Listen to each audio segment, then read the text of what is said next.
fella. Speaking of which, why wasn't he sent flying over here as well? Northern River's loose cultivator waved at the man with snow-white hair. Brother Snow Wolf, you're also here. Tilda, the rotation is about to start, Tilda. As they were chatting, more and more fellow Taoists from the 9 provinces #1 group started to converge in the meteor shower. The acquainted fellow Taoists forced a smile and started to greet each other. Very soon, more than 40 fellow Taoists converged in the meteor shower. Eh? There is another fellow Taoist coming over, Cave Lord Snow Wolf shouted. Then, everybody saw the gloomy expression of the newly arrived fellow Taoist. He was still holding a bowl of rice in his hands. He was having a meal when the disposable flying sword kidnapped him. Eh? It's true Monarch Yellow Mountain! Northern River's loose cultivator exclaimed after seeing the newcomer. The newcomer was precisely the founder of the 9 provinces #1 group, True Monarch Yellow Mountain. He seemed to have a certain prestige amongst the members of the group. As soon as he appeared, several members of the group greeted him one after another. So many of you were sent flying? True Monarch Yellow Mountain calmly looked at those present. Then, he ate a mouthful of rice and asked, now then, was everyone delivered here by Senior White's disposable flying swords? Yes, yes. Tilda Northern River's loose cultivator replied. True Monarch Yellow Mountain continued, right, didn't you guys use Senior White's emotes as profile pictures? Then kept spamming them in the chat for the past few days? Ahaha, ahaha. Several fellow Taoists laughed hollowly. Originally, they all thought that the principle of the masses not getting punished by the law would apply here. Since there were so many people using his emotes, they thought that Senior White wouldn't go to each fellow Taoist's place and punish them. No one imagined that he would send a disposable flying sword to each of them and reunite everyone in one place. It seems that all the fellow Taoists that received the gift did something of the sort. That's the main reason you received that disposable flying sword in the first place. After saying this much, True Monarch Yellow Mountain deeply sighed. But why the hell did I receive one too? For the past few days, he secretly looked at the events unfolding in the group. Since he was aware of the principle of you won't die unless you seek death, he didn't do anything reckless. He controlled himself and didn't download the Senior White's expression package, didn't use Senior White's emotes in the chat, and didn't use his emotes as avatar either. Such being the case, why did he also receive a disposable flying sword? Was it because he was the founder of the group? Or perhaps Senior White had an extra gift and conveniently sent it to him? Snowflake hash snowflake hash snowflake hash. True Monarch Yellow Mountain forgot that he also sent a picture of Senior White in the group. It happened when he asked Soft Feather, "Whose are those two hands in the picture?" after posting the image of the twin-tailed Senior White. However, True Monarch Yellow Mountain wasn't blessed with a disposable flying sword because he sent that picture in the group.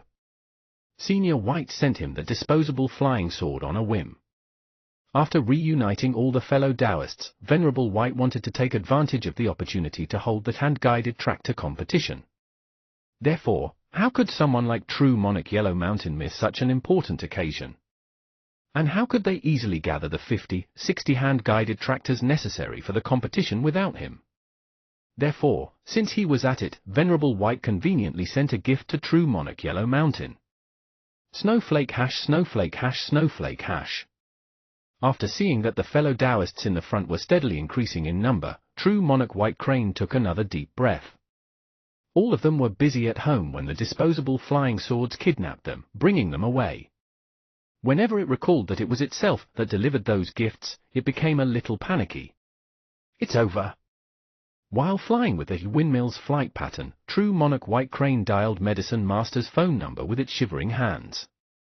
Ooh-wah, ooh-wah, ooh-wah. Dear Brother Medicine Master. Tilda, can you prepare the best hospital bed you have for me? Tilda? Medicine Master was busy with that memory loss problem lately and rarely got online. Therefore, he was fortunate and avoided the calamity. What? Medicine Master's confused voice transmitted from the other end. Brother White Crane, what are saying? I think? Tilda, I think I'll need a hospital bed very soon. Anyway, see you soon. True Monarch White Crane resolutely hung up. Then, it spun and spun until it caught up with the other fellow Taoists. Soon, the other members of the 9 Provinces #1 group also noticed True Monarch White Crane. Hee, it's True Monarch White Crane, Northern River's loose cultivator said with a sinister smile. Hee, it's True Monarch White Crane, Cave Lord Snow Wolf reiterated. Hee, it's True Monarch White Crane, True Monarch Fallout echoed. A series of hee echoed in the sky. Inside the meteor shower, many fellow Taoists looked at True Monarch White Crane with strange smiles on their faces and hee-hee'd at it. True Monarch White Crane felt a huge pressure, and it took another deep breath. Perhaps I should take advantage of the chivalrous hearts of male cultivators and change into female form? After seeing that I'm in female form, they might hold back a bit. Snowflake hash snowflake hash snowflake hash. In front of the grievance settling platform. All those present looked with a confused expression on their faces at Venerable White, who was now holding his hands high. They were wondering what this gift of this senior cultivator was talking about was. The people in the Illusory Sword School camp were especially uneasy. The school head of the Illusory Sword School, Xu Sheng, unconsciously got closer to the 2 spiritual emperors. He was continuously trying to bolster his spirit. Nothing can go wrong. After all, we invited 2 powerful 5th stage spiritual emperors as support. 5th stage Golden Core spiritual emperors were powerhouses that would directly become elders or peak lords even inside large sects or schools. The Chu family was one of the weakest family in the world of cultivators. How was it possible for them to invite a powerful supporter that would help them keep up appearances? When he thought about this point, Xu Sheng calmed down a bit. Snowflake hash snowflake hash snowflake hash. It's here. Venerable White faintly smiled while standing on his flying sword. He saw that a meteor shower was quickly approaching the grievance settling platform from a faraway place. Behind Venerable White, the corner of Song Shuhang's mouth twitched again and again. He felt that the scene where the seniors of the 9 provinces number 1 group were wailing and falling from the sky in the form of a meteor shower was simply too beautiful. He didn't even dare to imagine it. At the same time, he shot a glance at Soft Feather. She had been very lucky to escape this calamity.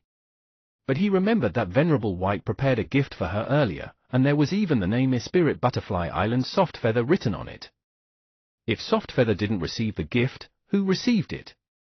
Who was impued Tilda toward the sky with the coiling flight feature in her stead? As though she had felt Song Shuhang's gaze, Soft Feather looked at him and smiled. Her smile was beautiful. Next, she pointed at her head with her finger and said something. After reading her lips, Song Shuhang discovered that it was, "Senior Song, your shiny bald head is beautiful. It's adorable, and it really suits you." Song Shuhang. Can we not mention my bald head? Soft Feather smiled and asked the nearby Dudu, "Dudu, what is this gift Senior White mentioned?" Dudu's voice became heavy and his eyes profound as he said, "It's a meteor shower." A meteor shower? Soft Feather's eyes immediately lit up. Should she make a wish? Snowflake hash, snowflake hash, snowflake hash. It's here? The people on the edge of the grievance settling platform looked at Venerable White once more, their expressions still confused. Even after looking around, they didn't notice anything amiss in the surroundings. Just as they were in deep thoughts, they felt a terrifying pressure descend from the sky. This pressure was so big that everyone felt as though the sky was about to collapse and crash onto them. Those whose cultivation was weak felt that breathing was becoming more and more difficult, as if something was blocking their noses. What was happening? The 2 supervisors of the platform raised their heads and looked at the sky. The origin of this pressure was a large number of 5th stage spiritual emperors, as well as cultivators of the 6th stage true monarch realm, who had gathered together. In the ceremony their eternal sword sect held every 100 years, where all the talented people were reunited, there would be a similar pressure. Did it mean that a large number of spiritual emperors and true monarchs were coming over? Just as they were thinking, a dazzling meteor shower appeared in the sky. It was bright to the point of being eye-blinding. Beautiful! The same thought welled up in everyone's heart. But as the meteor shower approached their position, those present noticed that there were strange screens mixed within it. If you find any errors, ads pop up, ads redirect, broken links, non-standard content, etc., please let us know a report chapter, so we can fix it as soon as possible. Chapter 374, Choo Choo's Request. Chapter 374, Choo Choo's Request. Translator, Godbrandy Editor, Karisu. Or who tilde this sounded like the howl of a wolf? Ah! This was the ordinary scream of a man. Ooh-wah, ooh-wah, ooh-wah. There were a lot of muffled sobs like this one. "No, I'll be exposed." Ah tilde the delightful cry of a fairy maiden. "Fellow Daoist drunken star, give me a piece of clothing to cover my private parts." Ah tilde the terrified scream of a man. "Get away from me. Thrice reckless, if you don't stop pulling my clothes, I'll kill you." An angry reply followed. This meteor shower is not a meteor shower but a group of spiritual emperors flying together. On the grievance settling platform, the 2 supervisors from the Eternal Sword sect secretly swallowed a mouthful of saliva. Were all these senior cultivators on a group trip? But the level of this battle was so low. Was it really worth it for so many seniors to fly over here to sightsee while screaming and shouting? Just as they were thinking, the meteor shower had gotten close enough that cultivators could see it with the naked eye. As expected, the meteor shower was actually a group of cultivators, and each of them was giving off a terrifying pressure. The 2 supervisors of the spiritual emperor realm felt that their realm was about the same as of those spiritual emperors amidst the group. But at the same time, they felt that their own imposing manner wasn't that strong. The only possible explanation for this feeling was that these cultivators had a very high number of dragon patterns on their golden cores. These two supervisors from the Eternal Sword sect also had fine golden cores with 5 dragon patterns. And if these cultivators of the same realm could make them feel pressure, was it possible that all of them were spiritual emperors with 7 dragon patterns? This was a fearful possibility. It meant that these cultivators had infinite potential. They had the chance to become 7th stage venerables, and perhaps even show their divinity in front of the masses and reach the 8th stage. Snowflake hash, snowflake hash, snowflake hash. Ah! Senior White, I'm going to crash to the ground. Stop the sword! At this time, Fairy Dongfang, who had the fastest flying sword, was already in front of Senior White. She was only 2-3 meters away from the ground. Venerable White was calmly smiling. The disposable Meteor Sword 001 edition had the parachute-style landing feature. When descending, it would let one have a stimulating and beautiful bungee jumping-like experience. Of course, for safety reasons, the disposable flying sword would automatically protect the rider when the height from the ground reached 0.1 meters, allowing the rider to feel free from worries. Therefore, safety wasn't a problem. Just as Venerable White was recalling this feature. Boom! Fairy Dongfang crashed to the ground together with the sword chi of the disposable flying sword created a huge hole in the ground.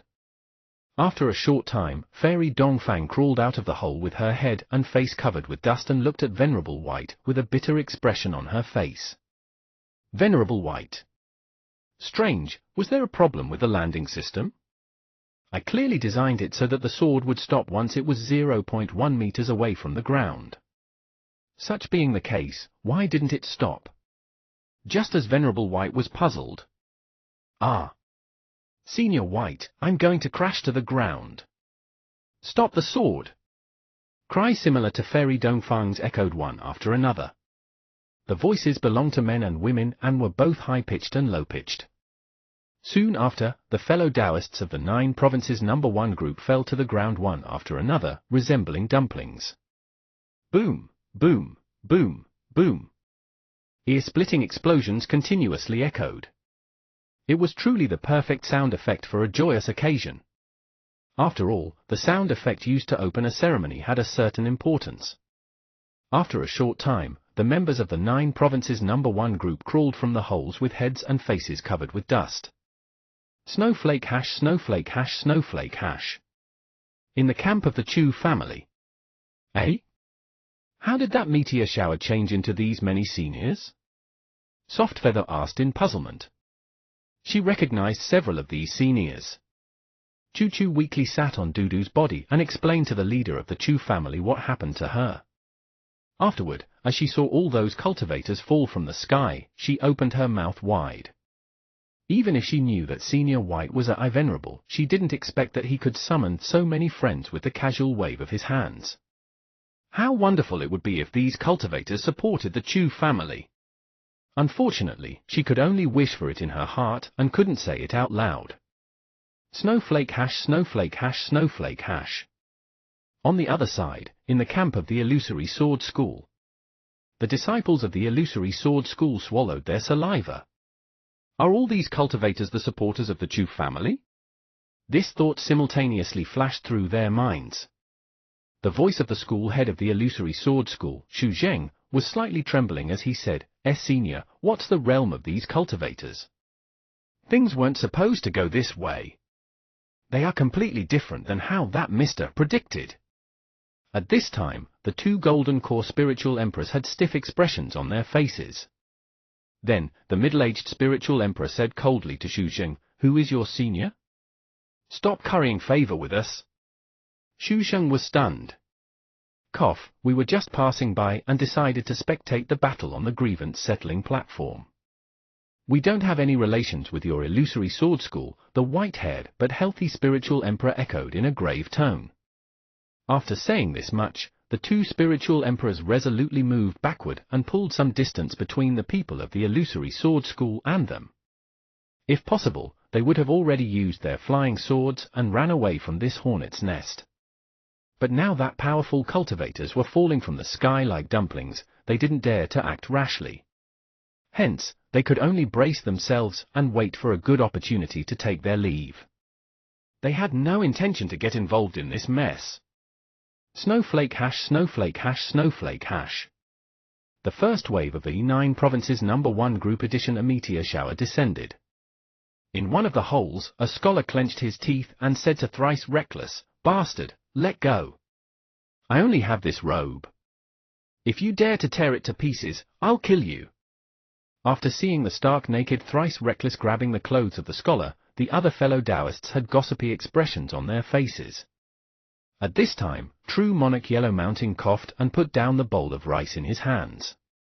Next, he took off his long robe and moved toward Thrice Reckless' position. As soon as he saw True Monarch Yellow Mountain's actions, Thrice Reckless Mad Saber's eyes teared up. "True Monarch, in times of need, no one is as trustworthy as you." After saying this much, Thrice Reckless stretched out his hand, preparing to take True Monarch Yellow Mountain's robe. But while passing next to Thrice Reckless, True Monarch Yellow Mountain moved to a side and dodged his hand. Next, he went with large strides toward the place behind Thrice Reckless. There, Fairy Lychee was shrinking into a small ball. At this time, she was only wearing a thin silk nightgown. As long as there was a little wind, she would be completely exposed. After arriving next to her, True Monarch Yellow Mountain gently placed the robe on her shoulders, completely wrapping her body. Fairy Lychee raised her head and gently smiled at Yellow Mountain. Thrice Reckless Mad Saber stiffened. He was extremely embarrassed and didn't know whether or not he was supposed to retract his outstretched hands. After a short moment, he shouted, "True Monarch, seeing some P*SSY and forgetting about friends." Indeed, stupid Yellow Mountain, seeing some P*SSY and forgetting about pets. In the camp of the Chu family, Dudu followed suit and said while clenching his teeth. This damnable stupid Yellow Mountain hadn't even bothered looking at him after descending to the ground. He had eyes only for Fairy Lychee. True Monarch Yellow Mountain turned his head around and quietly shot a glance at Dudu. The corner of his mouth twitched. Next, he looked in Thrice Reckless Mad Saber's direction. After a short moment of contemplation, he stretched his index finger and pointed it toward him, saying, "Transform." Puff! A cloud of smoke rose, and Thrice Reckless Mad Saber changed into a baboon. It was a very simple illusory art, and it had covered the surface of Thrice Reckless' body with an illusion. PFFF Fairy Lychee's lovely laughter echoed. After seeing Lychee's smile, Yellow Mountain's corner of the mouth rose. Thrice Reckless Mad Saber. He was also acting like an idiot earlier. If he didn't have clothes, he could have just used an illusory art. Anyway, there was no need for it now. Thrice Reckless looked all around. He first shot a glance at the camp of the Chu family. There, he saw Dudu and Soft Feather. It seemed that this was their camp. Then, the baboon version Thrice Reckless looked at the camp of the illusory sword school. Since he didn't find anyone familiar, he determined that this wasn't his camp. Afterward, his gaze fell on the body of the school head of the illusory sword school, Shu Sheng. "Ah? That black robe isn't bad." Thereupon, the baboon version Thrice Reckless swaggered toward Shu Sheng and said, "Fellow Daoist, can we discuss something?" Shu Sheng swallowed a mouthful of saliva. He was feeling an enormous pressure right now. "Can you lend me your robe? I forgot to wear clothes when I got out of home. I hope you'll give me some face." Thrice Reckless Mad Saber stroked his hair, but in everyone else's eyes, he was just a baboon scratching its head. "Senior, I'm wearing only this robe. I'm just wearing boxer shorts beneath." Shu Sheng forced a smile. "Are you not giving me face? Do you know who I am? I'm Su Clan 7. Do you really think I won't pick a fight with your school? You don't need to make inquiries to know that I, 3, Spirit River Su Clan 7, really like challenging schools in one-to-one battles." Thrice Reckless Mad Saber said coldly. In the sky, Song Shuhang almost fell from the flying sword. "Senior Thrice Reckless, be careful and don't go too far." In the end, Shu Sheng forced a smile and took off his robe, silently braving the chilly wind with only his boxer shorts on. Snowflake hash, snowflake hash, snowflake hash. just as thrice reckless Mad Saber was posing as Su Clan 7 and forcibly borrowing the robe, the fellow Taoists from the 9 provinces, one group that had descended to the ground greeted Senior White one after another with stiff smiles on their faces. Afterward, they forced their way through the crown and arrived beside Soft Feather and Dudu. Venerable White faintly smiled and said to Song Shuhang, "Almost everyone is here. We should also descend." Only the flying sword sent to the Spirit Butterfly Island had yet to return. But after recalling that Venerable Spirit Butterfly was there, it was normal that it hadn't returned.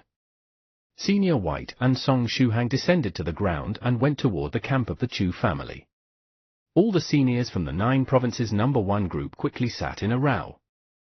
They had serious expressions on their faces and looked like students that were earnestly attending a lecture. Venerable White faintly smiled at them. The seniors immediately responded with bright smiles on their own, looking very cute. At this time, Chu Chu sat up with much difficulty. "Senior White, I have a request." Earlier, the family leader told her what the matters regarding the grievance settling platform. The Illusory Sword School proposed to start with the second category first. In the second category, they had already lost 2 of the matches and had only 1 match left, where they had no chance of winning. Therefore, she needed to find a way to participate in the first category and win, giving the Chu family a small hope of winning the tournament. Venerable White looked at Chu Chu in puzzlement. Chu Chu slid down from Dudu's body and prostrated herself to the ground. "Senior White, do you have a technique that can allow me to burn my potential? As long as I can fight on the platform, I'm ready to pay any price. I beseech you to give me the opportunity to partake in the fight." Venerable White nodded.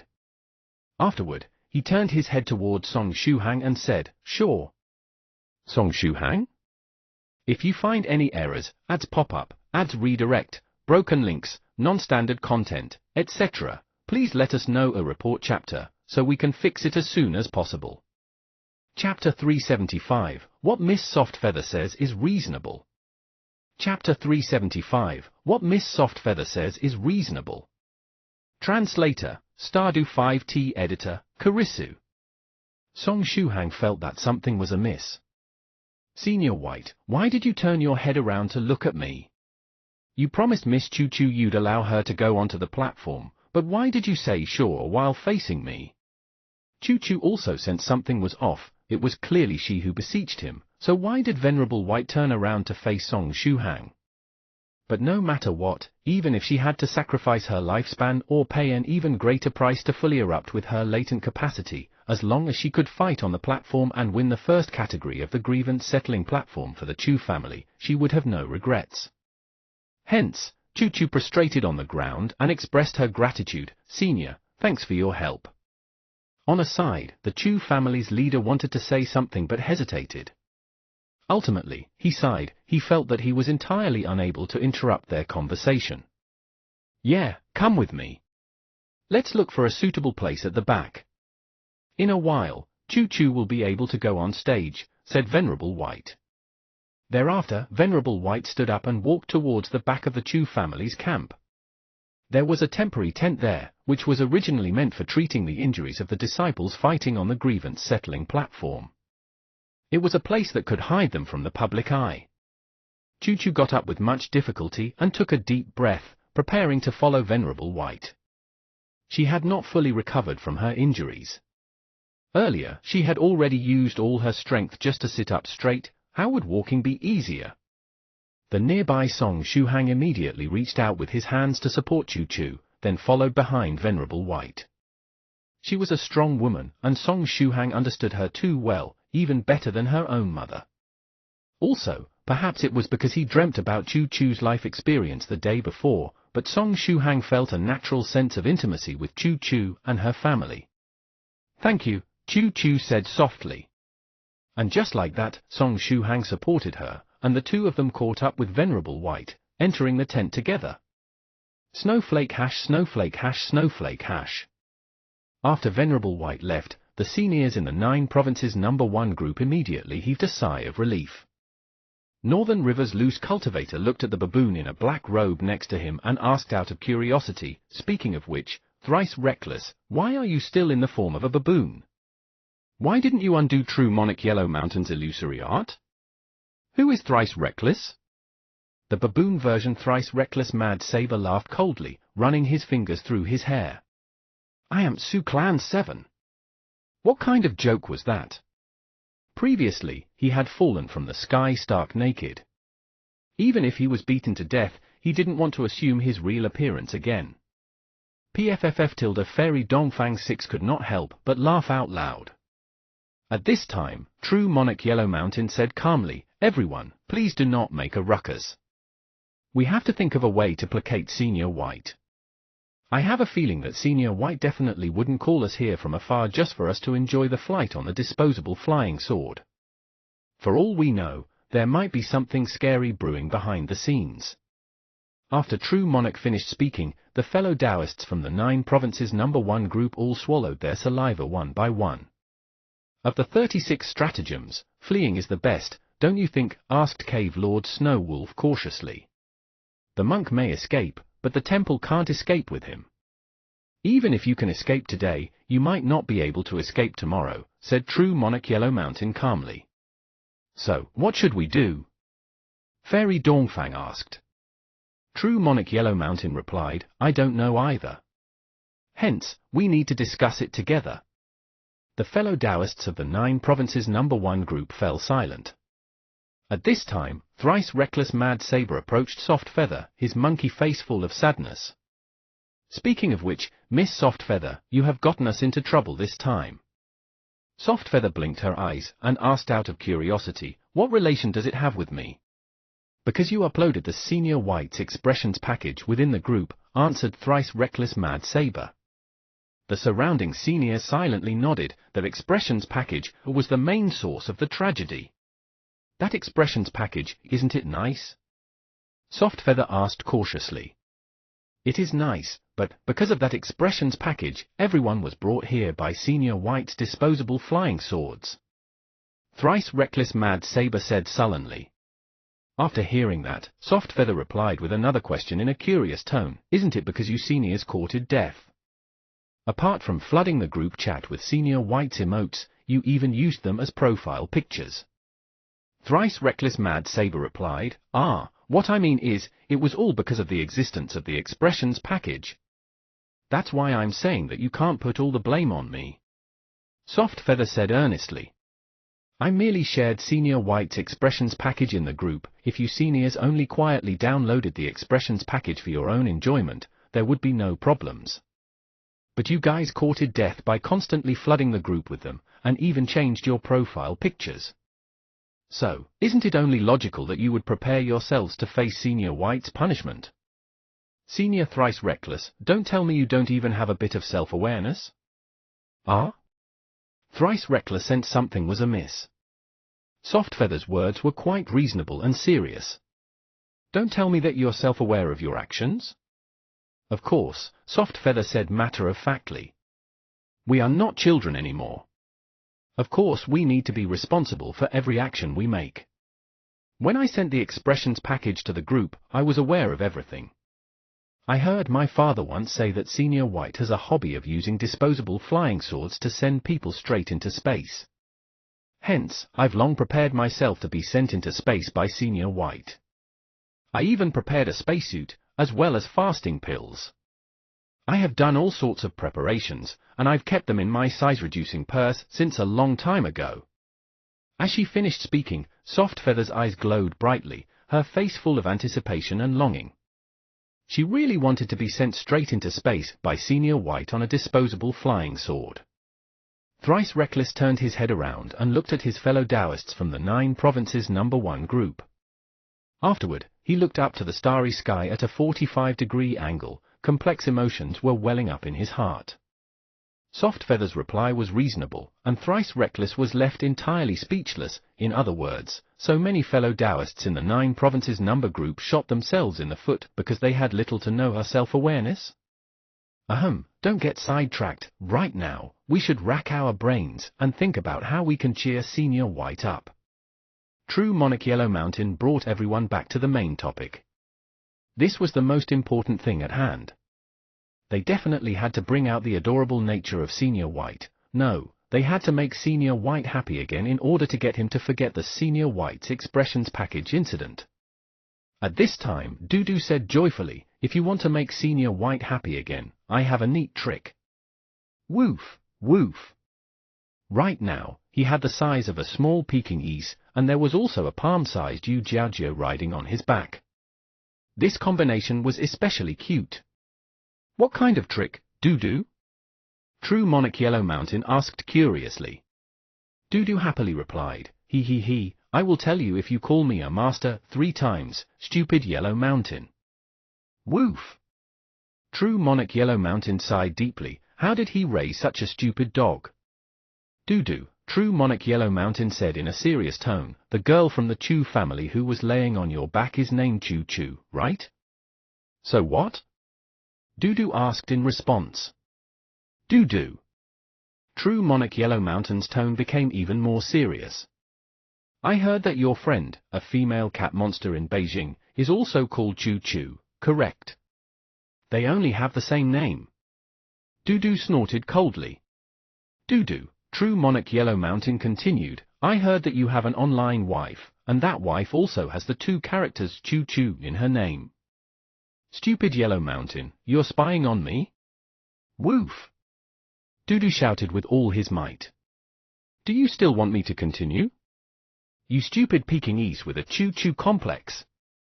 Do you really want me to reveal and expose your inner and darkest dirty secrets that should never see the light?" True Monarch Yellow Mountain stared at Dudu with his torch-like eyes. Dudu couldn't help but shrink back. "Do you know what to do next?" True Monarch Yellow Mountain said coldly. Dudu pondered for a bit, then lay on the ground with zero dignity as he said, "I'm sorry, Lord Yellow Mountain. I can't hear you, and your tone is not sincere." True Monarch Yellow Mountain said coldly and arrogantly, "I am sorry, Lord Yellow Mountain." Woof, woof. "I am Lord Yellow Mountain's little loyal Dudu. Lord is a generous man, please forgive me my past wrongdoings." Woof, woof. Dudu cried loudly. "Very well. Go on and tell me the secret to make Senior White happy," said True Monarch Yellow Mountain. "Song Shuhang is preparing to shoot a movie. When he mentioned it to Venerable White, the latter looked very interested," answered Dudu. At this time, Yu Jiaojiao hurriedly raised her hand and said, "I know about this matter as well. I even know that there's a writer that writes interesting stuff, and we're going to kidnap him and put him into a small black room, making him write the script." When Northern River's loose cultivator heard it, he suddenly sighed with emotion and said, "It's a suggestion made by little friend Song Shuhang. Seems like he had a hard time over the past 2 days." That was also true. Song Shuhang was the one who started the whole Senior White's expressions package thing. He had been spending the past few days with Venerable White. After the whole expressions package incident, one could only imagine little friend Shuhang's plight. It must have been really hard on him if he actually thought of shooting a movie to please Senior White. Shooting a movie? Seems like a good idea. True Monarch Yellow Mountain clapped his hands. "In that case, let's take action and provide adequate support to little friend Shuhang and create a movie that would stir the whole nation. Would that be enough to satisfy Venerable White? Why don't we play it safe a little? Let's create a movie that would stir the entire world," suggested True Monarch Ancient Lake Temple. The fellow Taoists within the 9 provinces number group all supported this idea. At this time, True Monarch Yellow Mountain secretly heaved a sigh. He actually managed to subdue Dudu this time around. Speaking of which, does Dudu truly have a Chu Chu complex? There is definitely a story behind it. It seems I need to dig out more information to make sure. It would be the best blackmail material to use against Dudu. Yes, the secrets True Monarch referred to were merely a scare tactic he employed to deal with Dudu. Snowflake hash, snowflake hash, snowflake hash. Just as the fellow Taoists in the 9 provinces number 1 group were talking amongst themselves, the last battle of the 2nd category on the grievance settling platform came to an end. Chu family's Chu Yong was defeated. Even though Xu Zheng's junior brother received an injury from the supervisor earlier and got hurt, after the beast-like fellow got patched up, he still managed to defeat Chu Yong easily. The Illusory Sword School is the final winner of the second category of the grievance settling platform. When the supervisor announced the results, he secretly glanced at the members of the 9 Provinces No. 1 group sitting in a row in the camp of the Chu family. He was worried that when he announced the results, it would cause unhappiness amongst them. The pressure was too great. Supervising the conflict on the grievance settling platform this time was so goddamn difficult. Next, the matches of the first category of the grievance settling platform shall begin. Participants from both sides, please step onto the platform, said the other supervisor. If you find any errors, ads pop up, ads redirect, broken links, non-standard content, etc., please let us know a report chapter, so we can fix it as soon as possible. Chapter 376, Chu Chu Smile. Chapter 376, Chu Chu Smile. Translator, Stardew 5T Editor, Karisu. Only the disciples below the age of 60 could participate in the matches of the first category. The disciples below the age of 60 in both the Chu family and the Illusory Sword School had been rather unlucky. Most of them were still trying to jump through the Dragon Gate. In the Illusory Sword School, one of their disciples had tried to jump through the Dragon Gate 17 times, failing each time. After failing, their realm decreased until it reached the 4th aperture nose aperture realm. Only by diligently cultivating again would they have another possibility to jump through the Dragon Gate. Even though it was just a small bottleneck, the Dragon Gate had blocked more than 6% of the cultivators. The main victims were loose cultivators or those part of small sects who lacked resources. Some people had tried to break through this bottleneck for their whole lives without success. The Chu family was rather lucky to have a genius like Chu Chu. On the other hand, the Illusory Sword School didn't have a single cultivator below the age of 60 that had reached the second stage, and all the participating disciples were at the first stage Dragon Gate realm. The first 2 disciples the Chu family sent were also at the first stage Dragon Gate realm. Since the disciples of both sides were well matched in strength, the outcome would be decided by their equipment and performance at the moment. The one with better weapons or techniques was more likely to win. The supervisor of the platform announced the start of the battle. The disciple sent on stage by the Illusory Sword School was a 3 meters tall giant that possessed some special bloodline. In comparison, the disciple of the Chu family was much less awe-inspiring. His stature was ordinary and his foundation technique solid. It was someone with experience. For the matches of the first category, the hopes of the Chu family were pinned on Chu Chu. Snowflake hash snowflake hash snowflake hash. A battle between first stage cultivators might be exciting for the average man, but for the seniors of the 9 Provinces No. 1 group, it was rather boring. The fact that the techniques of both factions were relatively low level made them feel even more dispirited. At this time, the leader of the Chu family was pacing back and forth outside the tent in the rear. He wanted to know how much of her strength Chu Chu had recovered. She didn't need to recover all the strength, having the strength of the second stage first Dantian realm was enough to defeat the disciples of the Illusory Sword School. Soft Feather also stealthily appeared beside the tent. She wanted to retrieve the brooch from Song Shuhang and change into Chu Chunying, fighting in her stead. The mere thought of stepping onto the grievance settling platform and defeating all the disciples of the Illusory Sword School was enough to get her excited. But even after a while, Chu Chu, Venerable White, and Song Shuhang didn't come out of the tent. Are they not done yet? Soft Feather was confused. Hence, she stretched her hand and opened the tent, taking a look inside. What she saw inside was a stretch of boundless yellow sand. An illusory reality? Soft Feather withdrew her hand and took a step back. Venerable White unexpectedly used the illusory reality inside the tent. Was it so difficult to forcibly bring out Chu Chu's latent capacity? Snowflake hash snowflake hash snowflake hash. At this time, inside Venerable White's illusory reality. Venerable White didn't forcibly bring out Chu Chu's latent capacity, he merely took some of her blood and put it inside a small bottle. Afterward, he put all kinds of medicinal materials in the bottle as well. How was Venerable White planning to make Chu Chu recover her strength? Then, he took his mobile phone and dialed Medicine Master's number. Medicine Master, did someone contact you? Medicine Master's voice transmitted from the other end. Yes. The day after Purple Mist brought those test subjects over, a person tried to contact me through various fellow Taoists. They wanted to know what was the ransom for the prisoners. So, did you obtain that thing? Venerable White heartily laughed. Yes. Just like you instructed, I told him that he could have only 2 prisoners back and that the price was the first 2 volumes of the 33 Divine Beasts technique. After bargaining back and forth for a day, he came alone and took 3 of the prisoners with him while leaving behind the technique, Medicine Master said, and also added, Senior, do you think that the other party did something to those volumes of the technique? That's for sure, but it doesn't matter. I just want to understand the logic behind this technique. Send me the first 2 volumes of the technique so that I can take a look. As for the following matters, I'll look for you in a while and take care of them as well. Additionally, inspect the bodies of the other test subjects. If I'm not mistaken, there should be a problem with their bodies. The true chi in their bodies should have been quietly absorbed by someone else, Venerable White said with a smile.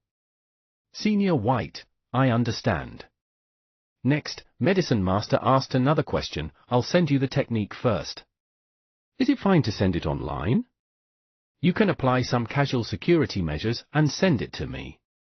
After all, it isn't one of our techniques, Venerable White replied. Medicine Master nodded and hung up. Very soon, he sent the pictures of the first 2 volumes of the 33 Divine Beasts technique through the instant messaging program to Senior White. Venerable White downloaded the file and started to scroll through the pictures on his phone.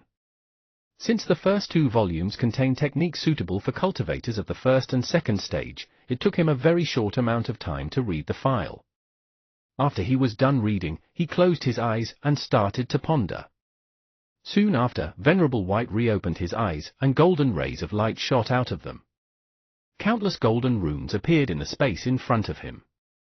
The runes kept rotating until they formed 33 rings that were continuously revolving in front of Senior White. I see, this is indeed a very interesting technique. Venerable White laughed and stretched his hand out, starting to move it in the air. He removed pieces of the rings and modified some of the runes. These were the mistakes that the opposite party had intentionally left within the technique, and Venerable White was now fixing them. It was merely a technique of the first and second stage, and if there were mistakes, Venerable White could easily find and fix them. The revision was complete. Shu Hang, stretch out your hand. Venerable White said.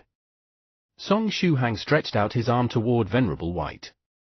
Venerable White moved his hand and the golden runes fell on Song Shu Hang's palm, changing into several animals.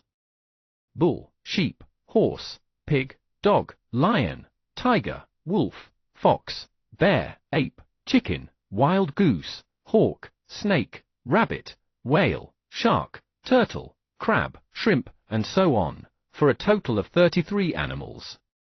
The animals floated above Song Shu Hang's hand for a while before heading toward his palm. Bull, sheep, horse, pig, dog, lion, tiger, the animals oddly clashed against his palm. But when they came in contact with his skin, they changed into mist and dissipated. The following animals kept advancing and slamming against Song Shu Hang's palm, disappearing one after another. Song Shu Hang looked at Venerable White with a confused expression on his face, but Senior White faintly smiled at him and didn't say anything. Thereupon, according to its turn, a mini whale also bumped against Song Shu Hang's palm. But unlike the others, it didn't disappear. On the other hand, it seemed as though it had come back to life and started to wag its head in complacency, spurting out some steam from the hole on top of its head. Eh? It seems that the chapter of the whale is suitable for you. Venerable White faintly smiled. Choo Choo's corner of the mouth twitched. Recently, she had had awful experiences with whales. That deathly hug, the sound of her bones breaking, and Whale 8's perverted laughter were still flashing in her mind. In that case, note down this part of the 33 Divine Beasts technique, the chapter of the huge whale, Venerable White said as he made another motion with his hand. The ring of golden runes appeared once more, and the revised version of the technique hovered before Song Shu Hang's eyes.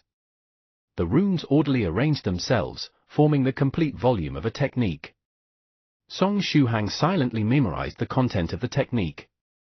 The huge whale's technique contained a special method to revolve one's qi and blood, and allowed the user to erupt with an explosive power comparable to that of a whale through the regulation of the qi and blood in the 5 apertures. All is ready. Now, you only need to drink the medicinal blood inside this bottle to change into Chu Chu and participate in the battle on the grievance settling platform, Venerable White said as he passed the bottle to Song Shuhang. Song Shuhang? Didn't Venerable White say that he would forcibly bring out Miss Chu Chu's latent capacity and let her participate in the battles on the grievance settling platform? How come I have to transform into Chu Chu and fight in her stead now? As though he had read Song Shuhang's mind, Senior White explained, I indeed have a method to forcibly bring out her latent capacity, but given her current condition, she will die shortly after I'm done, nothing will be able to save her. So, do you want Miss Chu Chu to burn out her life to participate in the battle? Or do you prefer to assume her appearance and fight in her stead? Venerable White asked. I will die? Chu Chu was stunned. She had been taking the process of forcibly bringing out one's latent capacity too lightly. After all, it was a method that cultivator used in life and death situations to die together with the enemy. The consequences of using such methods were extreme. Song Shuhang looked at Chu Chu and then at the serious-looking Venerable White, opening his mouth wide. Snowflake hash, snowflake hash, snowflake hash. 2 minutes later. The tent opened. Chu Chu's face was still slightly pale, but her steps were firm as she walked out of the tent. The power of qi and blood was surging on her body, she looked in good health. She was wearing a brand new black skirt, and a short sword was tied to her thigh. She was also carrying a long-wrapped weapon on her back. Chu Chu, how are your injuries? As soon as he saw Chu Chu come out of the tent, the leader of the Chu family became happy. Chu Chu faintly smiled at the family leader but didn't reply. Snowflake hash, snowflake hash, snowflake hash. Meanwhile, on the grievance settling platform, the gigantic disciple of the illusory sword school laughed complacently. Afterward, he raised high the second disciple the Chu family sent to battle and smashed him against his knee. The disciple of the Chu family was like a little chick, completely unable to revolt. After receiving the knee attack, he screamed pitifully and softly fell to the ground, not getting up again. 2 consecutive losses. The giant arrogantly laughed. The other disciples of the Chu family were triggered after seeing this scene. Damn it, if senior sister Chu Chu weren't injured, you wouldn't dare to act so arrogantly. At this time, a tall and slender figure walked across the camp of the Chu family, heading toward the grievance settling platform. The steps of this figure were heavy. After seeing the figure, the disciples of the Chu family immediately thundered, It's senior sister Chu Chu. It's senior sister Chu Chu. The figure turned around and made a complicated smile at the cheering disciples of the Chu family. If you find any errors, ads pop up, ads redirect, broken links, non-standard content, etc., please let us know a report chapter, so we can fix it as soon as possible. Chapter 377, A Living Cheat. Chapter 377, A Living Cheat. Translator, Godbrandy Editor, Karisu. What kind of smile was that? It was gentle like water, had the compassion of a saint and a tinge of helplessness, and was resolute too. In an instant, all the disciples of the Chu family turned quiet, and amongst them, many got a heartache. It was due to their uselessness that senior sister Chu Chu had to sacrifice her latent capacity and go on stage, while gravely injured. The power of imagination was very strong. It was merely a forced smile, but the disciples of the Chu family associated so many things with it. After smiling, Chu Chu kept walking and stepped onto the grievance settling platform. The supervisor of the platform quietly shot a glance at her and secretly used a technique. It was likely a technique to confirm her lineage and status as Chu Chu. The light of the technique flashed on Chu Chu's body and didn't discover anything unusual. This person was indeed Chu Chu. After stepping onto the platform, Chu Chu helped up her wounded clansman and gently delivered him to the other clansman off stage. The people off stage had prepared earlier and cautiously received the wounded man, sending him toward the tents in the rear to carry out the emergency treatment. On the grievance settling platform, Choo Choo slightly raised her head and looked at the 3 meters tall giant. The giant also looked at Choo Choo, and in the next moment, an excited expression appeared on his face. Even after recovering your strength, you're only at the first stage Dragon Gate realm? Ahaha, your current strength isn't that of the second stage. For him, it was a pleasant surprise. For a cultivator of the first stage, someone of the second stage was almost an insurmountable existence. But after discovering that Choo Choo's current strength was still in the first stage realm, the giant could rely on his special bloodline to fight against her evenly. Perhaps he could even kill this genius from the Choo family. Choo Choo raised her head and faintly smiled at the giant, not replying. The battle can continue, the supervisor named Peng Shanghai said in a grave tone. Snowflake hash, snowflake hash, snowflake hash. In the rear, where the tent was located. Soft Feather looked at the tent in puzzlement. Strange, how come Senior Song and Venerable White didn't come out? If they weren't here, from whom would she retrieve her shape-shifting brooch? She really wanted to participate in the battle on the grievance settling platform. The leader of the Choo family was in deep thoughts when his expression suddenly changed. When Choo Choo came out just now, the power emanating from her body was that of chi and blood and not of true chi. Even after forcefully bringing out her latent capacity and temporarily suppressing her injuries, she's still at the first stage Dragon Gate realm?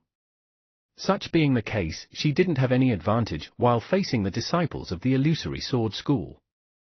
Moreover, she was even injured. No, I can't let Choo Choo participate in the battle. The family leader quickly rushed toward the grievance settling platform. But it was too late, the battle had already started. Snowflake hash, snowflake hash, snowflake hash. On the grievance settling platform. Girl, it doesn't matter if you're a genius or not, you're fated to die today, the giant said in a grave tone to bolster his spirits. After roaring, he dashed forward and used his huge hand to punch toward Choo Choo's head. The disciples of the Choo family nervously clenched their fists. They weren't anxious for Choo Choo, they were excited that they would get to see her use the mysterious and powerful sword technique of the Choo family. The people of the Choo family knew that Choo Choo's sword technique was outstanding. So what if her strength had slightly decreased due to her injuries? Even if they were in the same realm, that giant had no chance of defeating her as long as she had that sword technique. On the grievance settling platform, Choo Choo didn't draw the short sword attached to her thigh. Instead, she assumed the typical stance of a fist technique, standing still. It seemed she was planning to take the attack of the giant head-on.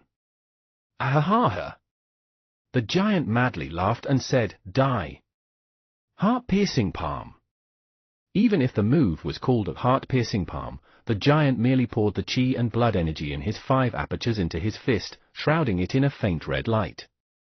The move relied on mere brute force, all brawn and no brains. In battles amongst cultivators, it was fine to listen to those scary and cool names. But if you were to take them too seriously, you might as well lose the battle.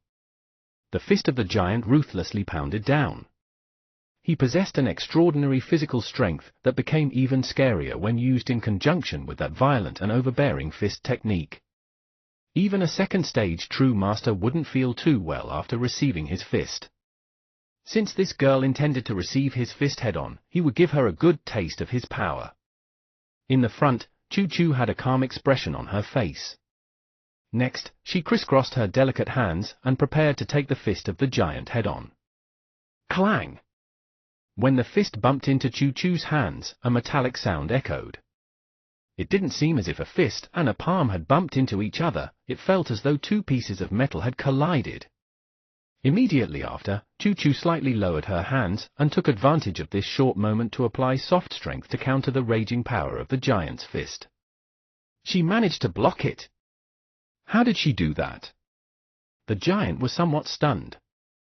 It wasn't only the giant, even the people of the Choo family were surprised. They knew that senior sister Choo Choo was very good with the sword, but they didn't know that even her fist technique was so strong. On the platform, the situation quickly changed. The attacker and the defender traded places. Choo Choo suddenly moved her hands upward, and under her huge strength, the fist of the giant was pushed away. In the next moment, she dashed forward, brutally clashing against the chest of the giant with her whole body. Boom tilde!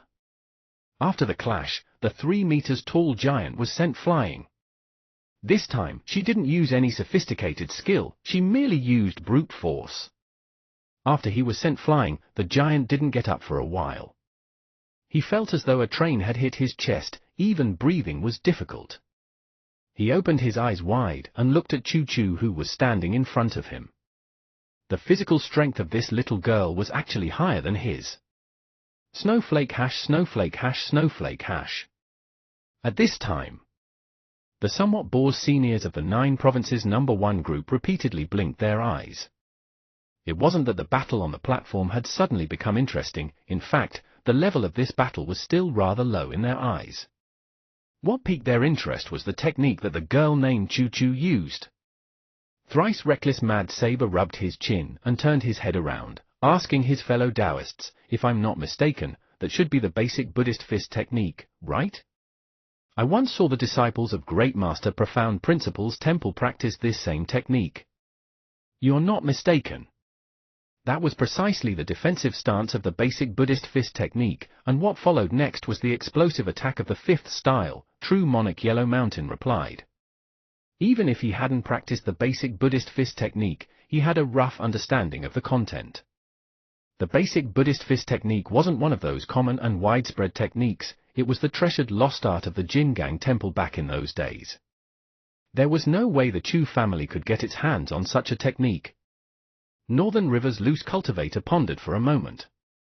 Then, as though he had thought of something, he deeply sighed and said, the basic Buddhist fist technique. Cave Lord Snow Wolf nodded and said, indeed, the basic Buddhist fist technique. Dharma King Creation echoed, surprisingly enough, it's the basic Buddhist fist technique. Fairy Lychee, who was unaware of the truth, had a confused expression on her face. She couldn't understand why these fellow Taoists were sighing with emotion. Wait a moment. Since it's the basic Buddhist fist technique, there is another thing that I need to bring to attention. As if he had suddenly remembered something, True Monarch Ancient Lake Temple pointed at Choo Choo on the platform and said, carefully check his realm. The various people curiously looked at Choo Choo. After a short moment, Thrice Reckless was the first one to call out in alarm. F*CK, First Stage Dragon Gate Realm. Northern River's loose cultivator echoed, F*CK, it's really the first stage Dragon Gate Realm. True Monarch Yellow Mountain said, he almost broke through the first stage in such a short amount of time. Fairy Lychee was somewhat stunned. Wasn't that merely a disciple of the first stage Dragon Gate Realm? Why were these fellow Taoists overreacting like this? True Monarch Ancient Lake Temple asked, who remembers when that fellow started cultivating? Northern River's loose cultivator replied, a few days after June 1st. He remembered because it was around that time that he decided to challenge that shady fortune teller to a battle on the summit of the Forbidden City. And today is? True Monarch Ancient Lake Temple asked. Thrice Reckless Mad Saber looked at the date and said, July 21st, 2019. In any case, less than 2 months. Cave Lord Snow Wolf. Northern River's loose cultivator. True Monarch Fallout said, did he use cheats? Fairy Dongfang said, he cheated for sure. Dharma King Creation lamented, for all I know, this isn't even cheating. He himself is a living cheat.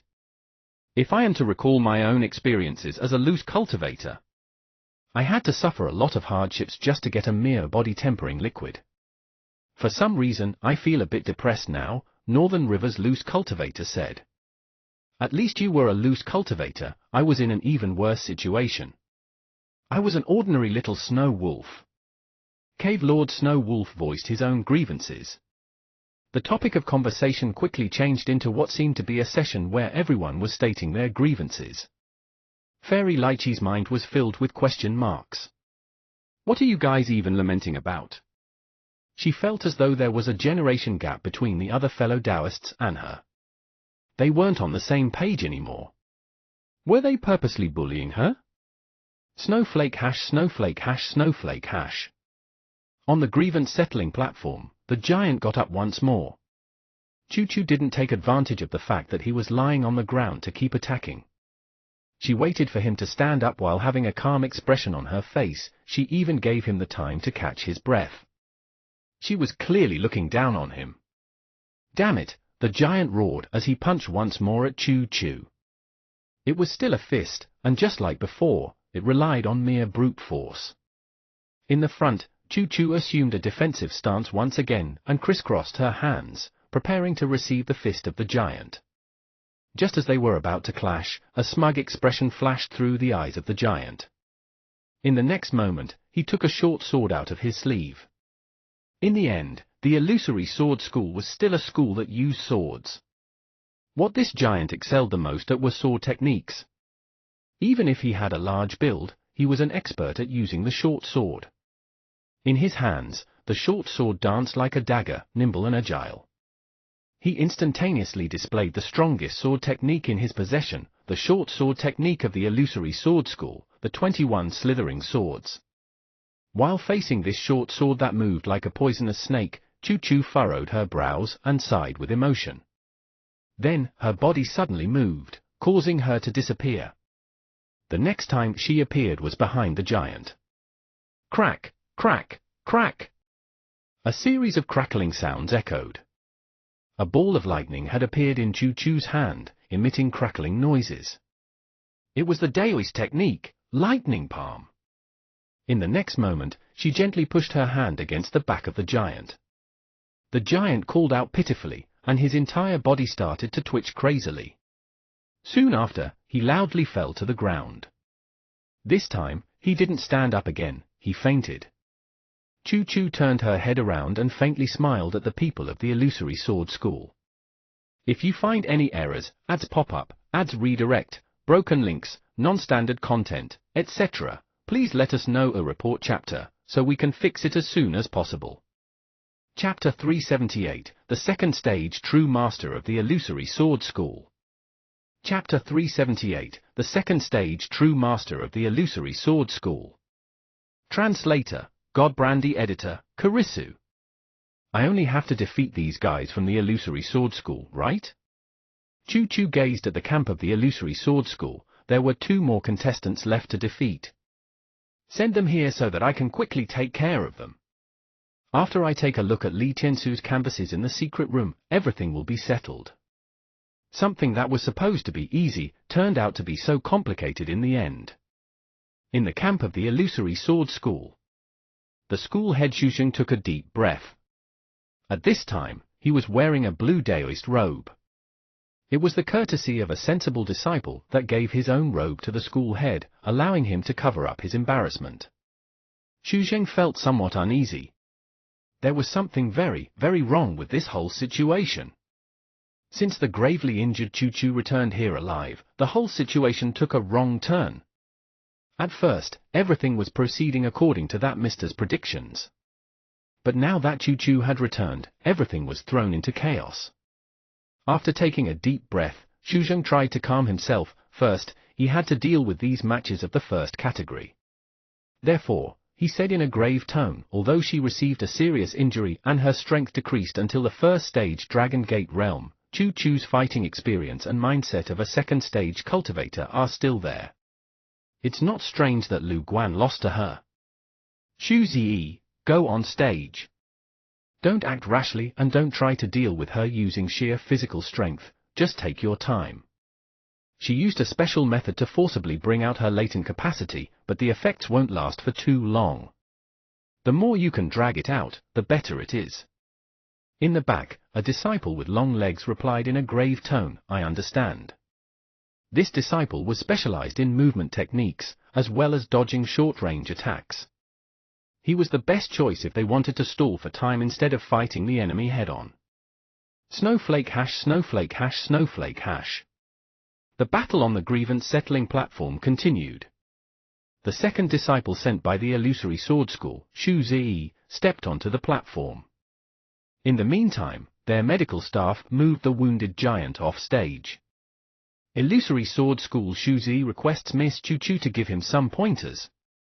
After getting on the stage, Shu Zi didn't impatiently attack Choo Choo but started to greet her. He didn't forget his objective: take time.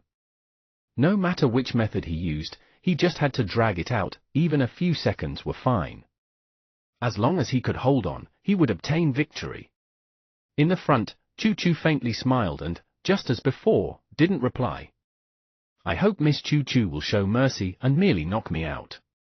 Hopefully, I won't have to pass the next few months on a hospital bed. After saying this much, Shu Zi started to put some distance between Choo Choo and himself. Choo Choo furrowed her brows. This guy really liked to chit-chat. Snowflake hash snowflake hash snowflake hash. Just as the battle between Choo Choo and Shu Zi was about to start, Shu Zheng quietly made a call. The call quickly connected. The school head Shu Zheng said impatiently, "Hello. Mister, something unexpected happened." A gentle sound was transmitted from the other end. "Don't be afraid.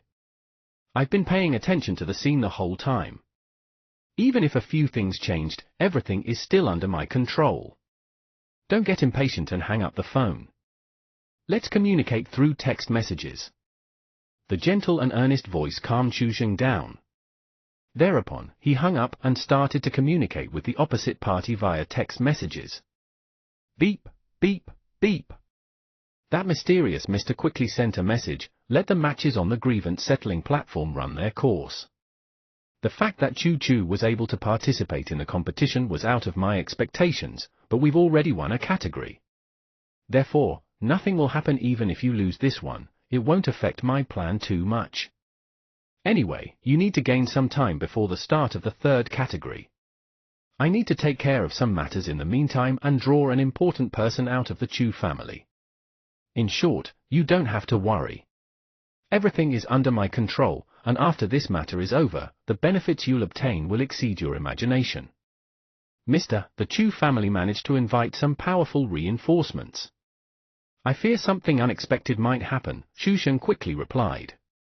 Those powerful cultivators sitting in a row made him feel an incredible pressure. The mysterious Mr. tried to comfort him. Those people aren't the reinforcements of the Chu family. The Chu family doesn't have that much power. You don't have to worry, everything is within my calculations. After hearing this much, Shu Zheng finally calmed down. Snowflake hash snowflake hash snowflake hash. On the grievance settling platform, Choo Choo furrowed her brows and looked at the playful and lively Shu Zi. Since the start of the battle, this guy had done nothing but chit-chat and jump around like a monkey, not approaching her in the least. What was he trying to do? Seconds and minutes passed by. Choo Choo rubbed her temples. Wasn't he tired after jumping around for so long? Even the supervisors of the platform started to frown. Everyone could see that Illusory Sword School Shu Zi was energetically jumping around while trying to provoke Choo Choo. If she weren't to personally take action, this guy would probably jump around until the seas ran dry and the rocks crumbled. Choo Choo took a deep breath. In the next moment, roar! The thunderous roar of a lion spread in all directions from Choo Choo's mouth. The sound wave seemed to have materialized and rippled through the area. The whole grievance settling platform trembled under the effects of this deafening roar. As if that wasn't enough, the sound wave was imbued with the power of that illusory sound, making it impossible for the opponent to defend against it. If not for the defensive barrier surrounding the platform, the roar of the lion would have affected many people from the camps of the two factions. On the grievance settling platform, Shu Zi, who was still happily jumping, felt as though lightning struck him. His mind became blank, and his legs lost strength, causing him to fall to the ground. Immediately after, Choo Choo took a step forward and easily knocked him out. After his spirit collapsed, Shu Zi didn't even have the strength to defend himself. Choo Choo won. Snowflake hash snowflake hash snowflake hash. After 2 consecutive losses, the disciples of the Illusory Sword School didn't have a good complexion. On the other hand, the people of the Chu family were loudly cheering. Since they had found something interesting, the seniors of the 9 provinces #1 group weren't as bored as before. Northern River's loose cultivator said, it's the Buddhist roaring lion's technique. Thrice reckless Mad Saber replied, if we add the fact that he already has the basic Buddhist fist technique and the true self-meditation scripture, as well as that big bald head. True Monarch Ancient Lake Temple added. It seems that little friend Shuhang has decided to become a Buddhist cultivator. True Monarch Yellow Mountain said as he pinched his chin. Such being the case, should he gift Shuhang something related to this aspect? Perhaps he could gift him a Kasaya with powerful defensive abilities? Little friend Shuhang should like it a lot, right?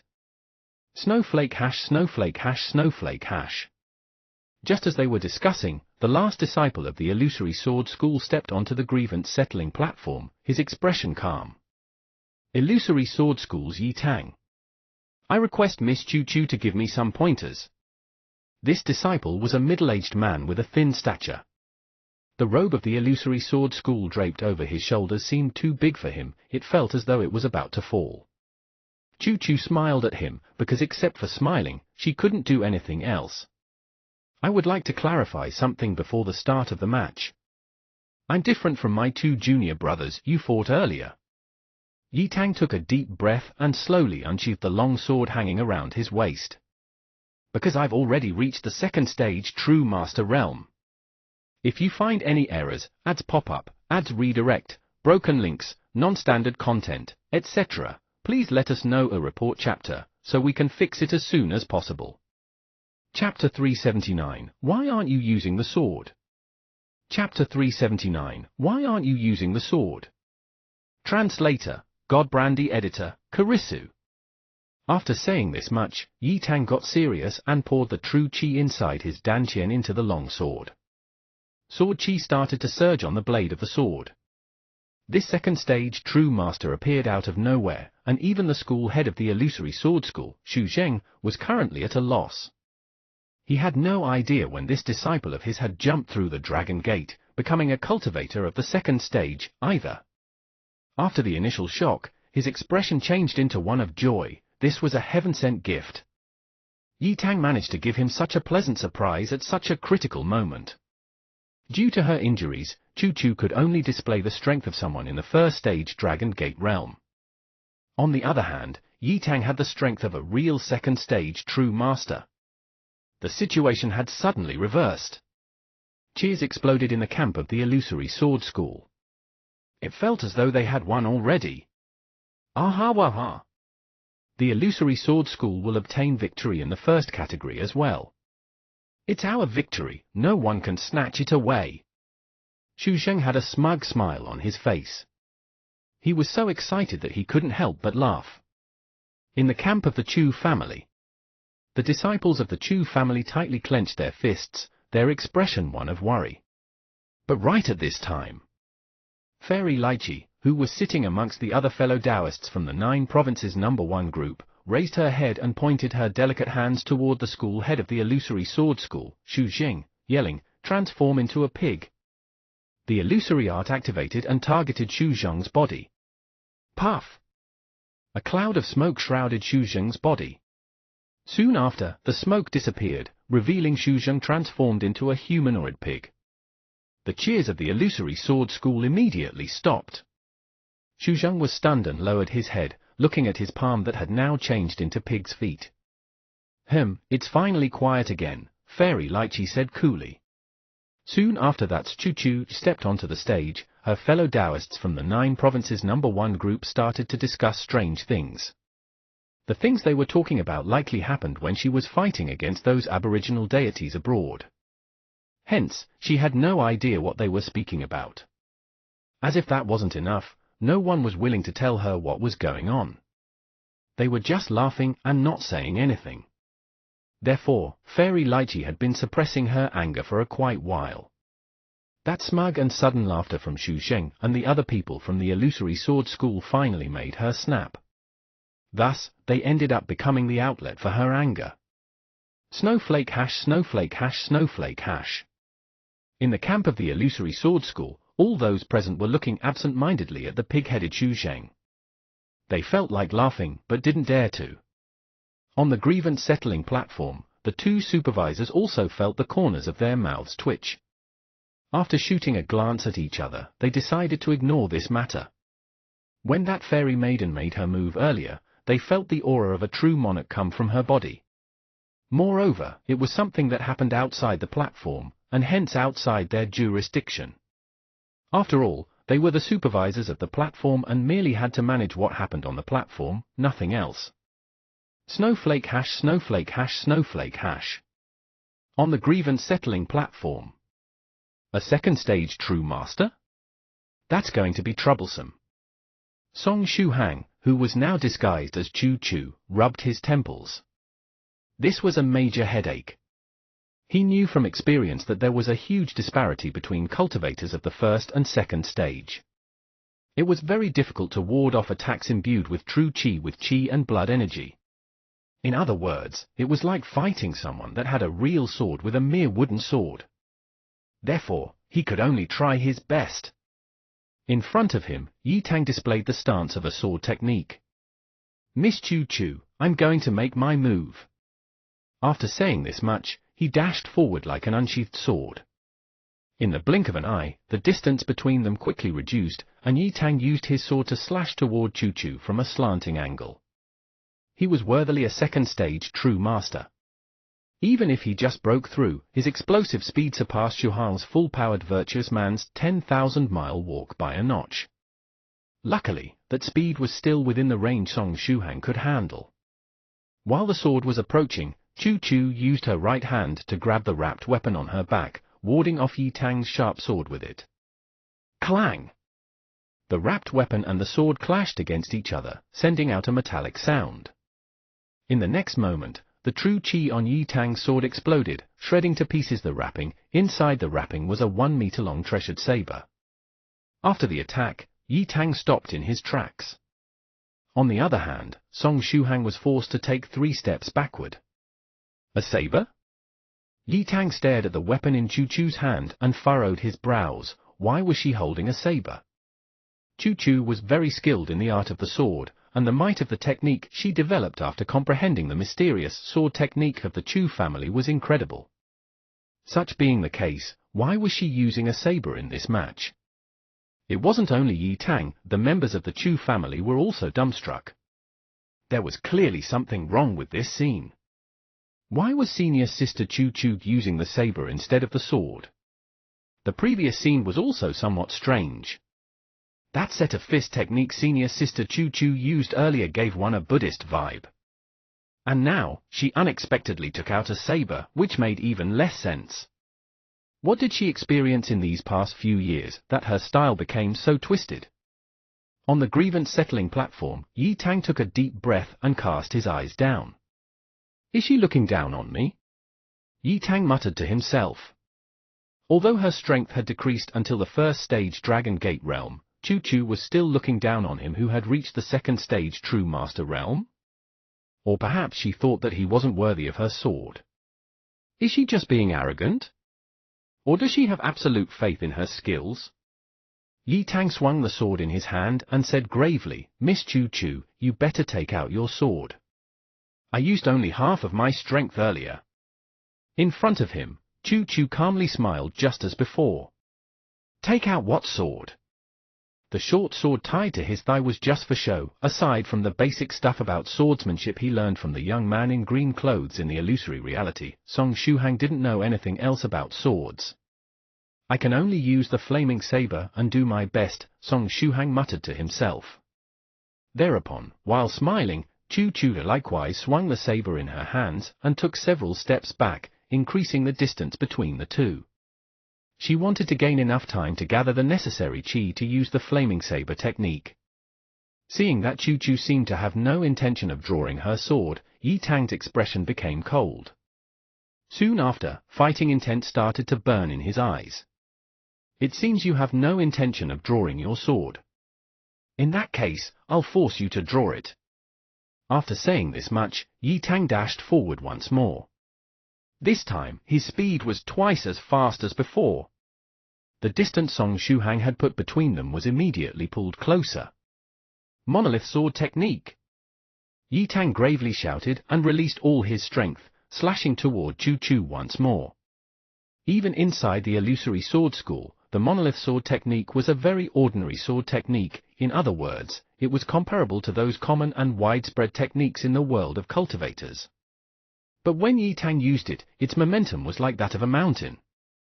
Even if the sword had yet to arrive, the opponent felt as though a small mountain was weighing down on them. Upon seeing this scene, Northern River's loose cultivator faintly smiled and said, "That guy has some skills.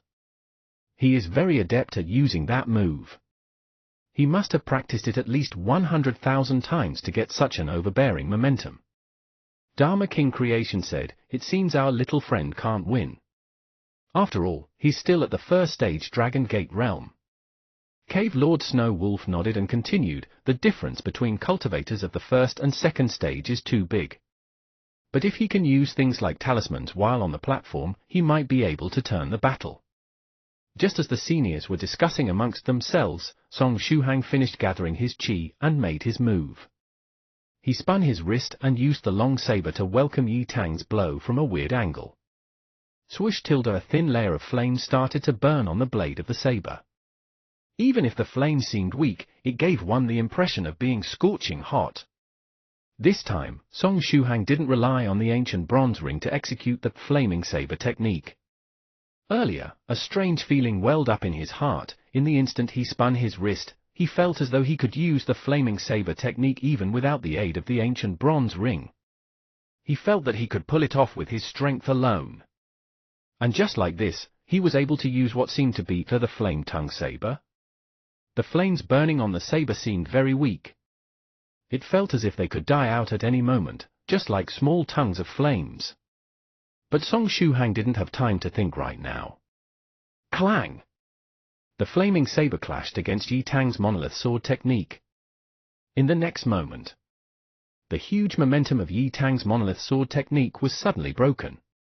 Although the thin layer of flames burning on the saber seemed weak and ready to die out at the first blow of wind, it also felt as though it contained the power to burn the myriad things in the universe, as well as to reduce to ashes the sky, the earth, and the seas. It was a slash capable of burning the heavens. The saber intent was likewise formidable.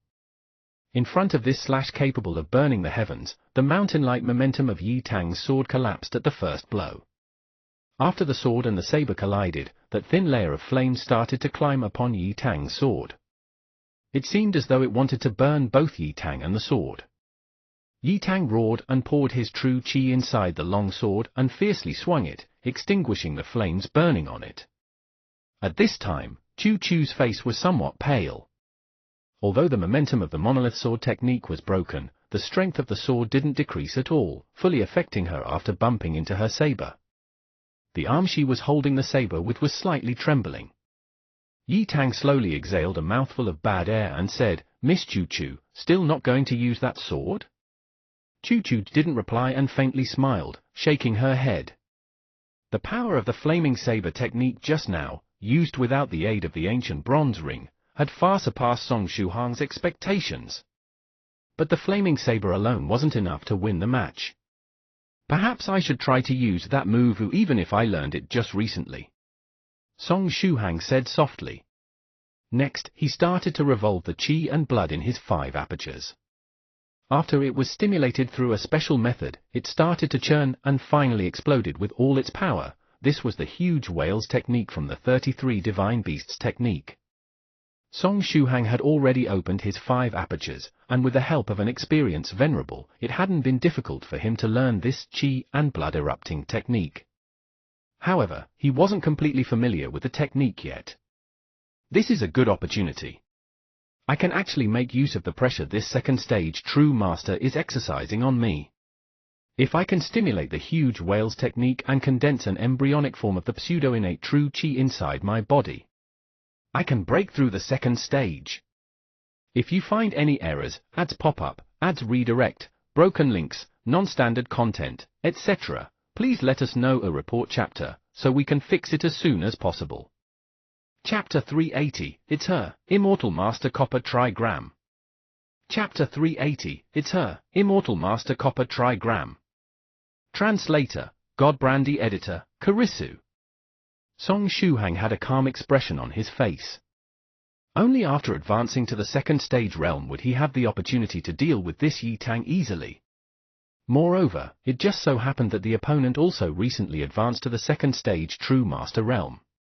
He was the best opponent Song Shuhang could use to temper himself. Yi Tang was strong enough to put Shuhang under a lot of pressure, but also not so strong that he could kill him with one move. He was the best sparring partner possible. Under pressure, he would be able to quickly condense an embryonic form of the pseudo-innate true qi thanks to the huge whale's technique. After thinking this much, Song Shuhang decided to go on the offensive. Due to the qi and blood revolving technique of the huge whale, the faint cry of a whale echoed whenever Song Shuhang performed an action. Soon after, a thin layer of flame started to burn on the treasured saber-broken tyrant once more. After seeing that Chuchuj didn't draw her sword, rage filled Yi Tang's heart. He coldly snorted and tightly grasped his sword, pouring his true qi into the sharp end. Since you refuse to draw the sword, I fear you won't have the opportunity anymore. Originally, Yi Tang wanted to experience the might of the mysterious sword technique of the genius of the Chu family. But now, he changed his mind and decided to take care of her in one go, without giving her an opportunity to fight back. After all, defeating the genius of the Chu family, Chu Chu, was something to be proud of. The fight on the grievance settling platform suddenly reached the climax. Snowflake hash snowflake hash snowflake hash. In the sky? An anxious-looking man was chasing after the streak left behind by the meteor shower, hence heading toward the grievance settling platform. This man was Fairy Dongfang's pursuer, Liu Long. Liu Long was a bit depressed right now. Dongfang was especially happy today and even decided to dance for him. But just as she was dancing, she suddenly coiled her way toward the sky and changed into a meteor, disappearing at the horizon while screaming. The whole scene was so strange that Liu Long couldn't react at all. Next, he stepped on his flying sword and chased after Dongfang, crossing thousands of mountains and rivers in the process. Incidentally, while he was chasing after Dongfang, other meteors also brushed past him. These meteors had several points in common: they were very fast, had a strange flight pattern, and were accompanied by the screams of men or women. The scene was same as that of Fairy Dongfang shooting up toward the sky. It seemed that a lot of people ended up like her. Was it a strange case of groups of people coiling their way toward the sky? Which senior played this prank on them? Regardless of what happened, I have to catch up to Dongfang first. Liu Long thought to himself while rushing forward with his flying sword. Snowflake hash snowflake hash snowflake hash. Then, just as he was flying at full speed, he saw another figure not too far from him that was likewise chasing after the streak of the meteors. Even though this cultivator was chasing after the meteors with all his might, his speed wasn't too fast. It wasn't because his cultivation realm was low, it was because the flying sword beneath his feet was rather peculiar. How could one describe it? The flying sword had a humanoid form. It was wearing tight-fitting blue clothes, as well as a red cape. Moreover, it wore those red underpants on the outside too.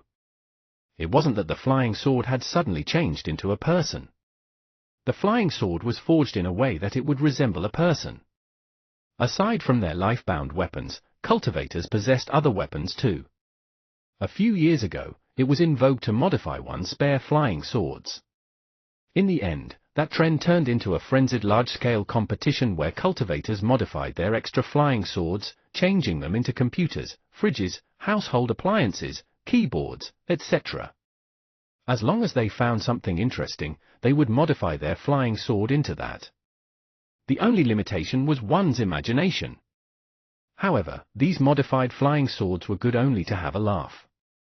The modified flying swords were surely interesting, but they were slower than their counterparts. The cultivator ahead must have had rather peculiar tastes to change the shape of his spare flying sword into that of Superman. If he were to turn his sword visible while flying, the people below might really think that Superman was flying in the sky. That cultivator seems rather interesting, Liu Long thought to himself. However, he felt that there was something amiss, that guy seemed to be chasing after the meteors with all his might. In that case, why wasn't he using his life-bound flying sword instead of this weirdly shaped spare flying sword? Or had he lost reason and modified his life-bound flying sword directly? Just as he was in deep thoughts, Liu Long caught up with the cultivator. "Fellow Daoist, are you also chasing after those meteors?" Liu Long asked. Perhaps this fellow Daoist was like him and had traversed mountains and rivers to chase after a beautiful fairy maiden? After hearing Liu Long's voice, the man turned his head around and nodded, saying, "Yes." "Are you also chasing after them?" It was a fellow Daoist with spiky hair and a chubby face, his build short and slight. Perhaps due to his chubby face, he seemed rather friendly. "My name is Liu Long, and I come from the Tian Mountain Range sect." Liu Long faintly smiled and asked, "Fellow Daoist, could it be that someone important to you also changed into a meteor and flew away?" "Liu Long of the Tian Mountain Range sect. I have heard so much about you, I'm honored to meet you." The chubby cultivator looked at Liu Long, somewhat surprised. Was this Liu Good Guy Long? In the world of cultivators, he was renowned as a very kind-hearted man. He didn't think he would meet him here. Soon after, the chubby cultivator also introduced himself. "I'm Deng Yima from the Snow-Cold Sword Manor.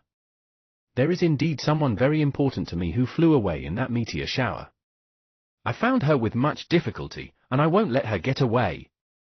When he said the last part of the sentence, the chubby cultivator seemed very excited, and it almost felt as though he was pledging that he wouldn't let the other party get away. After hearing this much, Liu Long was moved. Was this fellow Daoist the same as him, chasing after his beloved? Since they were in a similar situation, they might as well help each other out, right? Thereupon, Liu Long asked, "Fellow Daoist Deng, did something happen to your life-bound flying sword?" After all, Deng Yima's Superman-shaped flying sword was rather embarrassing. After hearing this question, Deng Yima took a deep breath, and an aggrieved expression appeared on his face. "Yes, I run into difficulties. At the moment, I can only use this flying sword." One could clearly feel the sadness and bitterness concealed in his tone. It seemed that fellow Daoist Deng had experienced something tragic in the past. "Such being the case, I can give you a ride," Liu Long said. "After all, we're both chasing after the meteors." After hearing these words, Deng Yima asked, somewhat embarrassed, "Won't I slow down your speed this way?" "Don't worry. As long as I'm carrying only one person with me, it won't influence my speed too much." Liu Long heartily laughed. Deng Yima clenched his teeth. This time, he was truly in a hurry and wanted to catch up to her as soon as possible. After finding her with much difficulty, he didn't want to let her get away. Hence he had no choice but to accept Liu Long's kind intentions. "In that case, I'll engrave fellow Daoist Liu Long's benevolence in my heart. If you need my help with something in the future, I'll surely help you," Deng Yima said earnestly.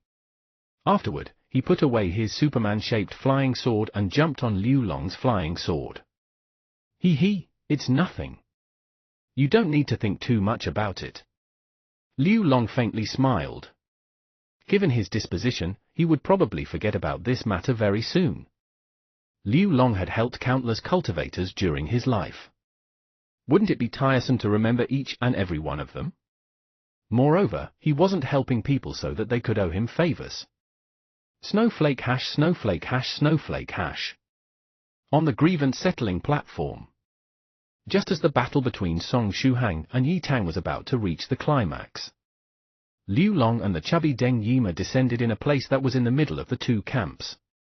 The fellow Taoists from the 9 Provinces No. 1 group raised their heads and looked at Liu Long. Northern River's Loose Cultivator, True Monarch Ancient Lake Temple, and Dharma King Creation nodded at Liu Long. It seemed they knew each other. Liu Long smiled in reply and swept the fellow Taoists from the 9 Provinces No. 1 group with his gaze, blinking a few times. So many fellow Taoists changed into meteors and flew over here?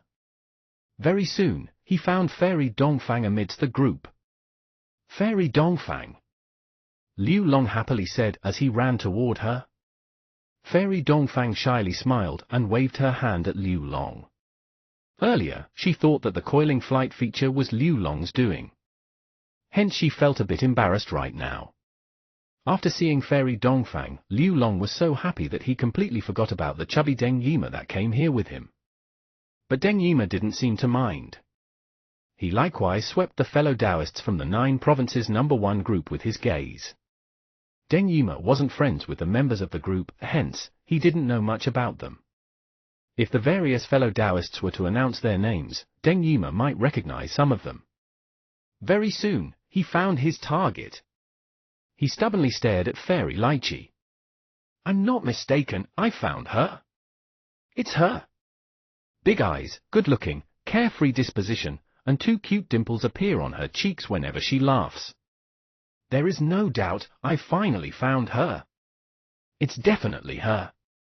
Even if she were to turn into ashes, I would still recognize her. On the other side, Fairy Lychee, who was now wrapped in true monarch Yellow Mountain's robe, raised her head and gazed at Deng Yima with her big eyes, somewhat confused.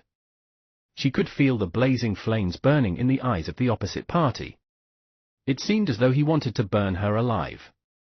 Fairy Lychee blinked a few times. She racked her brain, but couldn't remember anything about this chubby cultivator. Deng Yima pointed at Fairy Lychee and said in a low voice, I finally found you. Fairy Lychee pointed at herself and asked, were you looking for me? Don't play dumb. Do you think I'll let you off just because you're playing dumb? Deng Yima clenched his teeth in anger and roared, you damned immortal Master Copper Trigram. Fairy Lychee? I am Immortal Master Copper Trigram now? If you find any errors, ads pop up, ads redirect, broken links, non-standard content, etc., please let us know a report chapter, so we can fix it as soon as possible.